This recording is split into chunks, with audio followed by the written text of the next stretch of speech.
कारण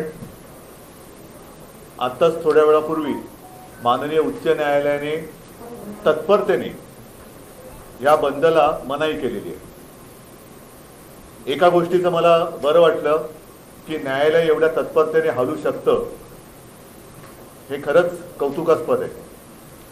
मी न्यायालयाकडनं एकाच गोष्टीची अपेक्षा करतो की ज्या तत्परतेने आपण हा निर्णय दिला तशीच तत्परता जे गुन्हे घडतायत त्या गुन्ह्यातील आरोपींबद्दल आणि गुन्हेगारांबद्दल दाखवून त्यांना ताबडतोबीने सजा देण्याची सुद्धा तत्परता आपण दाखवावी।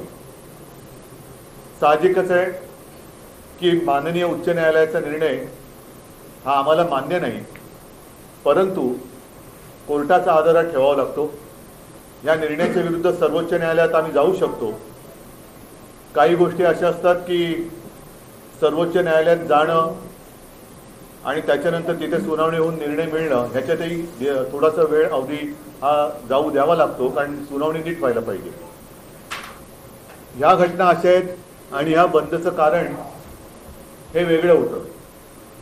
सर्वोच्च न्यायालयात जाण्याची आताही वेळ नाही आहे, कारण सर्वोच्च न्यायालयात जाणार, अपील होणार आणि त्याच्यामध्ये जनतेच्या मनातला जो काही उद्रेक आहे, संताप आहे, तो जर का आणखीन उफाळला तर मग सगळ्यांनाच कठीण होईल। आणि म्हणून असं आम्ही ठरवलेलं आहे, ज्याप्रमाणे माननीय पवार साहेबांनी सुद्धा आवाहन केले की उद्याचा बंद मागे घ्यावा, तर उद्याचा बंद आम्ही मागे जरूर घेतो आहोत। मात्र राज्यभर प्रत्येक गावात, प्रत्येक शहरातल्या आणि गावातल्या मुख्य चौकात महाविकास आघाडीचे सगळे नेते आणि कार्यकर्ते तोंडाला काळ्या फिती बांधून हातात काळे झेंडे घेऊन या सगळ्याच गोष्टीचा निषेध करतील।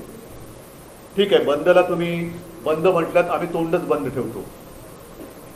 एकूणच या लोकशाही मानणाऱ्या देशामध्ये फ्रीडम ऑफ एक्सप्रेशन ही गोष्ट आता शिल्लक आहे की नाही, मोर्चे, संप, हरताळ याला सुद्धा बंदी केली आहे का, लोकांनी भावना व्यक्त करायच्या नाहीत का, याच्यावरती घटनातज्ञांनी आपली मतं तत्परतेने मांडली पाहिजेत।